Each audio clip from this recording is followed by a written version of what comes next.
ഇന്ന് തന്നെ ഡൗൺലോഡ് ചെയ്യൂ. കാണൂ നിങ്ങളുടെ ഫേവറേറ്റ് ഷോസ്.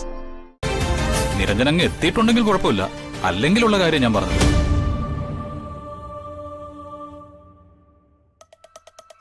എന്താ കാണാം? ആ വാ.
വിക്രമിന്റെ ഓരോ ചലനങ്ങളിലും എനിക്ക് എന്തൊക്കെയോ ദുരൂഹത തോന്നുന്നു.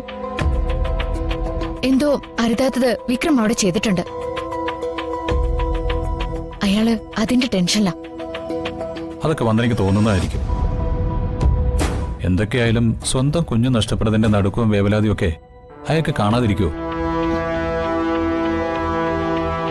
അതിന്റെ ടെൻഷനാവും.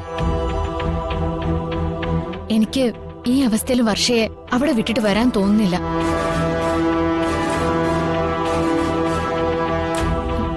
ജഗ, എനിക്ക് പേടിയാവുന്നു.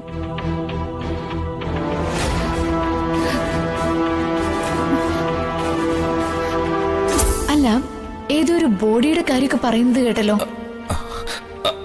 അതെ, മുത്തശ്ശിയും വർഷയും ഞാൻ ഒറ്റയ്ക്കല്ലേ ആംബുലൻസ് കയറ്റിയത്. ബോഡിയിൽ ഒരു കൊളുത്തു വീണതുപോലെ. വിക്രം എന്തിനാ വെറുതെ ഇങ്ങനെ പരിഭ്രമിക്കുന്നത്? അവള് നല്ല മയക്കത്തിലാ. ഇപ്പൊ ഉണർത്താൻ പറ്റില്ല. നിങ്ങൾ പോയിട്ട് പിന്നെ വന്നാ മതി. പാവം ഉറങ്ങിക്കോട്ടെ. എനിക്ക് പേടിയാവുന്നു. ഈ അവസ്ഥയിൽ വർഷ അവിടെ നിന്ന വർഷയ്ക്ക് എന്തേലും സംഭവിക്കും. ഇല്ല, ഒന്നും സംഭവിക്കില്ല. നീ പറയുന്നത് പോലെ അവിടെ എന്തെങ്കിലും ദുരൂഹ സംഭവങ്ങൾ നടന്നിട്ടുണ്ടെങ്കിൽ വർഷ ഇന്ന് അവിടെ സേഫ് ആയിരിക്കും, ഉറപ്പ്.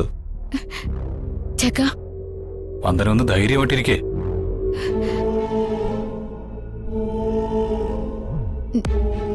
ജഗ, നിരഞ്ജൻ